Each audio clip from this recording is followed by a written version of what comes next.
Hello friends, आपका स्वागत है रहमानी केमिस्ट्री में। रहमानी केमिस्ट्री में आपको केमिस्ट्री पढ़ाया जाएगा।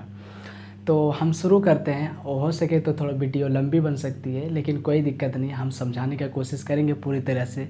तो उसमें सबसे पहले केमिस्ट्री समझने से पहले हम समझें कि साइंस क्या है। साइंस को समझने के लिए हमने दोनों में, हिंदी और इंग्लिश में, डेफिनेशन भी लिख दिया है। साइंस क्या है, साइंस वर्ड कहाँ से आया, साइंस को समझना भी है कि साइंस किसे कहते हैं। देखिए, एक्चुअली में साइंस में कुछ नया नया करने को ही साइंस कहते हैं। हर दिन हर पल कुछ नया हो। आज से 20 साल पहले जाइए तो आपने देखा होगा कि कुछ फ़ोन्स में पहले किस दौर के किस तरह के फ़ोन्स हुआ करते थे, फ़ैन हुआ करते थे। तो आज का जो टेक्नोलॉजी है, आपका जो फ़ोन देख रहे हैं, आपका जो फ़ैन देख रहे हैं, आपका जो गाड़ियाँ देख रहे हैं, वो परिवर्तन हो रहा है। तो साइंस वही हो कि हर दिन कुछ ना कुछ नया हो, कुछ ना कुछ चेंज हो, कुछ ना कुछ बदला हो, तो वो आपका साइंस के अंतर्गत आता है। समझते हैं डिफिनेशन को ऑफ साइंस, साइंस के डिफिनेशन को। तो हमने साइंस लिखा है, साइंस क्या है, साइंस के डिफिनेशन को पढ़ते हैं, उसके बाद समझते हैं कि साइंस क्या है। The regular the regular and systematic knowledge. The regular, एक रेगुलर होनी चाहिए और सिस्टम में एक नॉलेज होनी चाहिए, और या फिर स्टडी अबाउट एनी सब्सटेंस, किसी भी पदार्थ का, ऑफ फिनोमेना या घटना का, on the basis of observation. Observation का मतलब होता है अवलोकन करना, एंड और एक्सपेरिमेंट मतलब प्रयोगों के आधार पर इज कॉल्ड साइंस। साइंस क्या है उसका अब हिंदी पढ़ते हैं तो आपको आई होप समझ में आएगा कि पूरा बात मैंने क्या लिखा है। जो इंग्लिश मीडियम का है, उम्मीद है वो इंग्लिश मीडियम वाला छाप लीजिएगा, और जो हिंदी मीडियम का है वो हिंदी मीडियम वाला छाप लीजिएगा। ओके। तो अवलोकन तथा प्रयोगों के आधार पर, अवलोकन तथा प्रयोगों के आधार पर मतलब ऑब्जर्वेशन तथा एक्सपेरिमेंट के बेसिस पर किसी पदार्थ, किसी भी क्या चीज़, पदार्थ या फिर घटना के बारे में लगातार, एक वर्ड यहाँ याद रखिएगा कि लगातार होनी चाहिए और क्रमबद्ध तरीके से होना चाहिए। साइंस में क्या होता है कि कंटिन्यूस होनी चाहिए, छोड़ छोड़ के कार्य नहीं किया जा सकता। छोड़ छोड़ के करेंगे तो फिर आप साइंस में डेवलप नहीं कर सकते हैं। इसलिए इसमें क्या होनी चाहिए, लगातार भी होनी चाहिए और क्रमबद्ध एक सिस्टम में होनी चाहिए, और व्यवस्थित ज्ञान होना चाहिए। व्यवस्थित का मतलब एक सिस्टमेटिक तरीके से होना चाहिए, या अध्ययन को विज्ञान कहते हैं। अवलोकन भी करना है, अवलोकन करने को ही साइंस कहते हैं। सोचना ही साइंस कहलाता है रियल में। उसमें क्या करना है, फिर एक्सपेरिमेंट भी करना होता है। उसी के आधार पर तो किसके बारे में, किसी न किसी पदार्थ के बारे में एक्सपेरिमेंट करते हैं, किसी न किसी पदार्थ के बारे में ऑब्जर्वेशन करते हैं, या फिर उसके घटना के बारे में अध्ययन करते हैं, और लगातार क्रमबद्ध तरीके से। तो इसे क्या कहते हैं हम लोग, साइंस कहते हैं, विज्ञान कहते हैं। एक बार और हम पढ़ देते हैं साइंस का। The regular and systematic knowledge और study about any substance of phenomena on the basis of observation and experiment is called science. अवलोकन तथा प्रयोगों के आधार पर किसी पदार्थ या घटना के बारे में लगातार तथा क्रमबद्ध और व्यवस्थित ज्ञान या अध्ययन को विज्ञान कहते हैं। अब देखिए, हमने तो एरो पॉइंट लिखा है। साइंस वर्ड कहाँ से आया, साइंस वर्ड का फुल फॉर्म भी बताएंगे आपको। देखते हैं पहले साइंस वर्ड कहाँ से आया और साइंस क्या कहता है वो समझते हैं। एक्चुअली क्या है कि साइंस इज़ द प्रोसेस, एक क्या है, प्रोसेस है। साइंस क्या है, एक प्रक्रिया है और मेथड है, या फिर बोल सकते हैं विधि है, of trying to understand the world. दुनिया को समझने के लिए एक साइंस को लिया गया कि दुनिया को कैसे समझे, कौन सी गति हो रही है, कौन सी ऊर्जा लग रहा है, ये समझने के लिए हम क्या करते हैं, साइंस का उपयोग करते हैं। तो यही चीज़ को समझने के लिए हम हिंदी में भी बोल देते हैं। वास्तव में विज्ञान दुनिया को समझने या जानने की प्रक्रिया या एक क्या है, मेथड है, विधि है। ठीक है। दूसरा एरोपेट क्या है कि साइंस, देखिए अब आ गया ना कि साइंस वर्ड कहाँ से आया। Science is taken from Latin word. कौन सा वर्ड, लैटिन वर्ड। ये क्या होता है, फॉरेन कंट्री का एक लैंग्वेज होता है लैटिन वर्ड, इसी से लिया गया है साइंसिया। साइंसिया वर्ड से ही हमारा साइंस वर्ड आया है, विच मीन्स, साइंसिया का विच मीन्स, जिसका मतलब होता है टू नो और नॉलेज। टू नो का मतलब होता है जानना और नॉलेज का मतलब ज्ञान। उसी को हमने हिंदी में लिखा है। साइंस शब्द को एक लैटिन शब्द साइंसिया से लिया गया है, जिसका अर्थ होता है जानना या ज्ञान। ये हमारा आपका आता है साइंस के अंतर्गत। तो हमने आई होप समझा चुका कि साइंस क्या है, साइंस कहाँ से आया और साइंस किसे कहते हैं। तो दुनिया को समझने के लिए ही साइंस को लिया गया था, और साइंस वर्ड एक लैटिन वर्ड साइंटिया से लिया गया है। उम्मीद है कि आपको समझ में आया होगा। जल्दी से ये इसके पॉज करके ये वीडियो को, ये बोर्ड से जो लिखा हुआ है आपको पॉज करके जल्दी से वीडियो उतार लीजिए, और तब मैं अब नेक्स्ट टॉपिक लेके आता हूँ, साइंस का फुल फॉर्म लेके आता हूँ। मिटा देता हूँ, आई होप समझ में आपको आ गया होगा।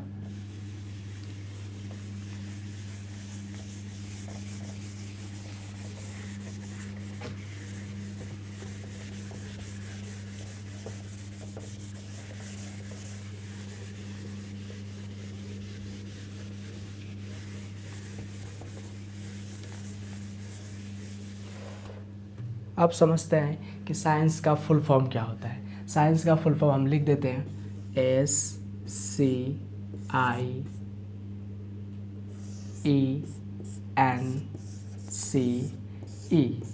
ये साइंस का हम फुल फॉर्म लिख देते हैं। एस का मतलब होता है सिस्टमेटिक, SYS, सिस्टमेटिक, जिसका हिंदी होता है व्यवस्थित।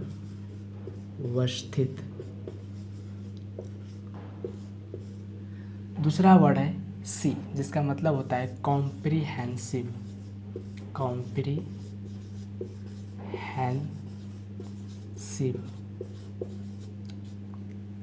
जिसका हिंदी होता है व्यापक।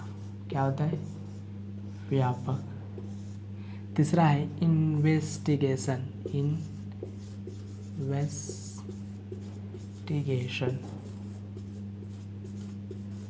इसका हिंदी होता है जांच पड़ताल।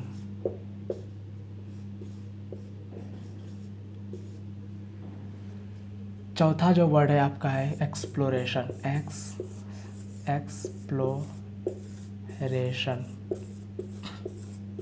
जिसका हिंदी होता है, एक्सप्लोरेशन का हिंदी होता है खोज। क्या होता है? खोज। और आपका पांचवा वर्ड जो है एन, इसका लिखते हैं नेचर। क्या होता है? नेचर। फुल फॉर्म क्या होता है? नेचर। नेचर का मतलब होता है प्राकृतिक। इसका हिंदी भी लिखते जा रहे हैं प्राकृतिक। सी एक वर्ड है जिसका मतलब होता है कॉजेज। कॉजेज आपको सुना ही होगा, कॉजेज मतलब होता है, ये एस लिखा मैंने, कॉजेज का मतलब होता है कारण। क्या होता है? कारण।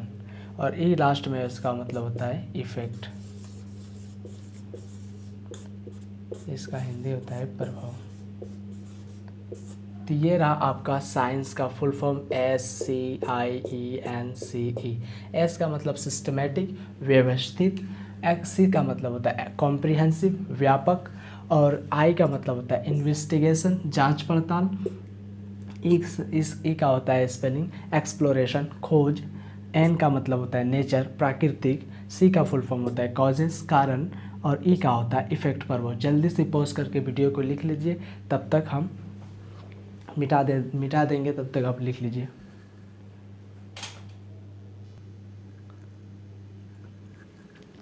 अब हम देखते हैं ब्रांच ऑफ साइंस।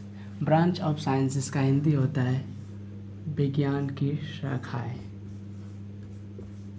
विज्ञान की शाखाएं,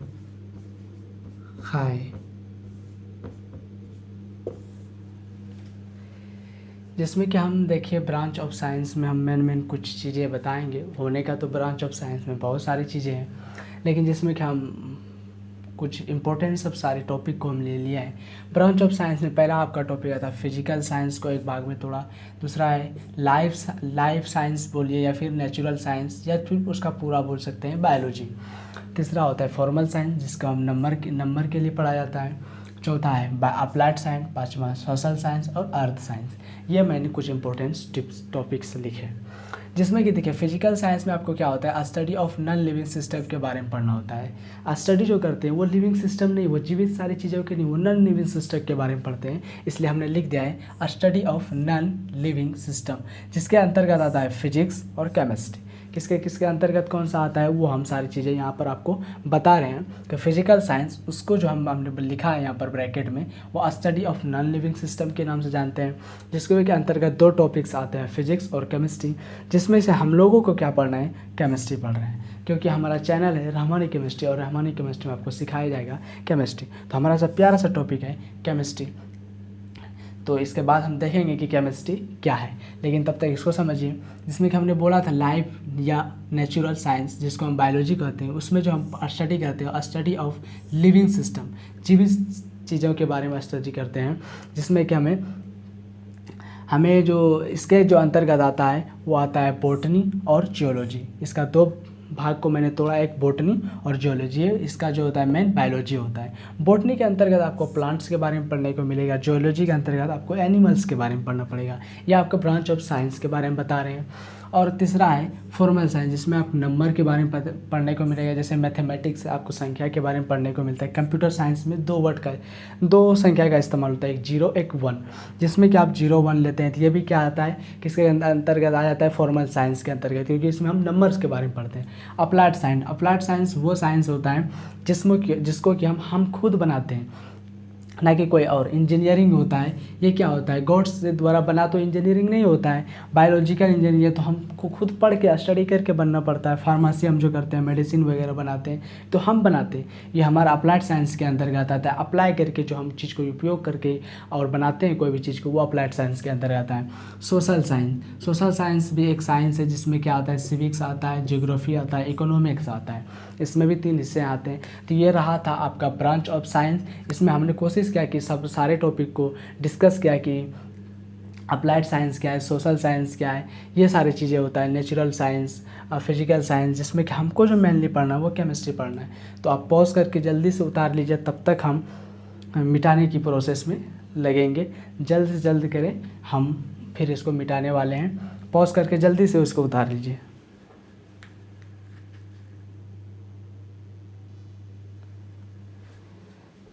तो चलिए अब हम लोग देखते हैं केमिस्ट्री क्या है। मैंने अब देखा ब्रांच ऑफ साइंस देख लिया, आप देखते हैं केमिस्ट्री क्या है।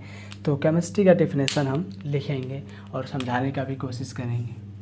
तो ये रहा केमिस्ट्री का मैंने टॉपिक, केमिस्ट्री, जिसका कि डेफिनेशन हम लिखते हैं। पहले इंग्लिश में लिख लेते हैं, द ब्रांच ऑफ साइंस। ये किसका ब्रांच है, साइंस का। The branch of science in विच जिसमें we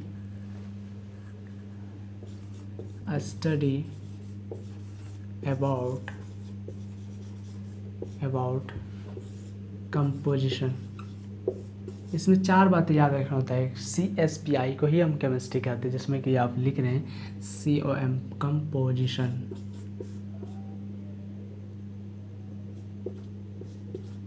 composition, structure,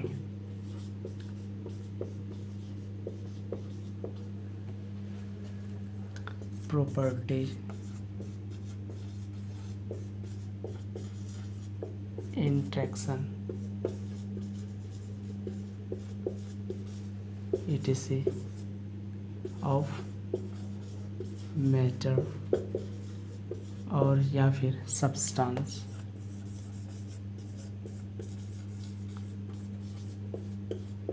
is called chemistry. Chemistry किसे कहते हैं, CSPI को केमिस्ट्री कहते हैं। C से होता है कंपोजिशन, S से होता है स्ट्रक्चर, P से होता है प्रॉपर्टीज, इस I से होता है इंट्रैक्शन। इसी को the branch of science in which we study about, science की वह शाखा जिसमें हम लोग स्टडी करते हैं कंपोजिशन के बारे में, स्ट्रक्चर के बारे में, प्रॉपर्टीज के बारे में, इंट्रैक्शन। तो कंपोजिशन का हिंदी होता है संगठन, स्ट्रक्चर का मतलब होता है आपको संरचना के बारे में, प्रॉपर्टीज़ के बारे में पढ़ते हैं, गुण के बारे में पढ़ते हैं, इंट्रैक्शन अन्योन्य क्रिया, एक दूसरे से रिएक्ट करता है उसके बारे में जो अध्ययन करते हैं। तो क्या चीज़ के बारे में, तो मैटर, कोई पदार्थ के बारे में, और सब्सटेंस भी बोल सकते हैं, मतलब पदार्थ के बारे में हम लोग स्टडी करते हैं, उसे हम क्या करते हैं केमिस्ट्री। एक हिंदी में हम डेफिनेशन लिख देते हैं, विज्ञान की वह शाखा, विज्ञान की वह शाखा जिसमें हम लोग जिसमें हम लोग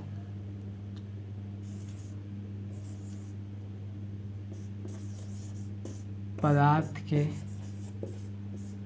संगठन, संरचना,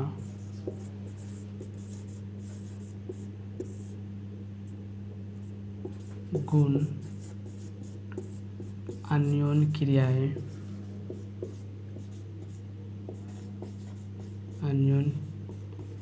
क्रियाएं,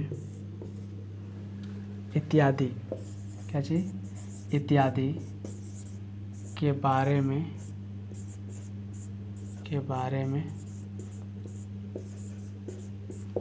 अध्ययन करते हैं,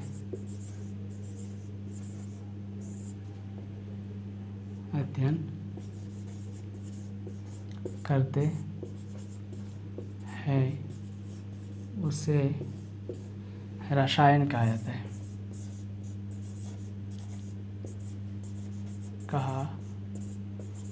जाता। हमने दोनों में लिखने का कोशिश किया और समझाने का भी कि विज्ञान की वह शाखा जिसमें हम लोग पदार्थ के संगठन मतलब कंपोजिशन, संगठन, स्ट्रक्चर, संरचना और प्रॉपर्टीज, गुण, इंटरेक्शन, अन्योन्य क्रियाएं ऑफ मैटर मतलब हम लोग किसके बारे में, क्रियाएं इत्यादि के बारे में अध्ययन करते हैं। किसके, पदार्थ के बारे में, पदार्थ के क्या क्या चीज़ के बारे में, संगठन, संरचना, गुण, अन्योन्य क्रियाएं के बारे में अध्ययन करते हैं, उसे हम लोग रसायन कहते हैं। तो रसायन आप समझा दे तो रसायन के पिता मतलब केमिस्ट्री का फादर किसे कहते हैं, the father of chemistry, the father of chemistry किसे कहा जाता है, उसका नाम लिख देते हैं, केमिस्ट्री, उसका नाम है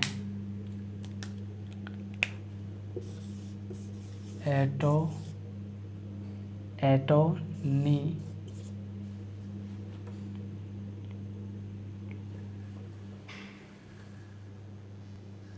इसका नाम है Antoine Laurent, LAURENT, Laurent Lavoisier, LAVOISI Lavoisier. इसे क्या कहता है, the father of chemistry Antoine Laurent Lavoisier. The chemistry का जो पिता कहता है वो कहते हैं एटोनी लॉरेंट लेवोजियर को कहा जाता है द फादर ऑफ केमिस्ट्री। मैंने समझाने की कोशिश किया, the branch of chemistry in which we study about the branch of science in which we study about composition, structure, properties, interaction of matter, substance is called chemistry। जिसमें कि हम लोग बता सकते हैं विज्ञान की वह शाखा जिसमें हम लोग पदार्थ के संगठन, संरचना, गुण, अन्योन्य क्रिया के बारे में अध्ययन करते हैं, उसे हम लोग क्या कहते हैं, केमिस्ट्री कहते हैं। तो आई होप मैंने समझाने का पूरी कोशिश किया। अगर आपको कहीं भी डाउट या कोई भी दिक्कत आती है तो आप कमेंट सेक्शन में हमको ज़रूर बताएं कि यहाँ परेशानी है। तो उम्मीद है कि आपको समझ में आया होगा और रहमानी केमिस्ट्री को आप लोग लाइक और सब्सक्राइब ना करें तो भी ठीक और कर दे भी तो भी ठीक, लेकिन आई होप मैं आपको कोशिश करता हूं कि आपको मैं समझा सकूं, यही मेरा कर्तव्य। और आपको अच्छा लगे तो सब्सक्राइब और लाइक ज़रूर करें, आपके ऊपर है। Thank you so very much.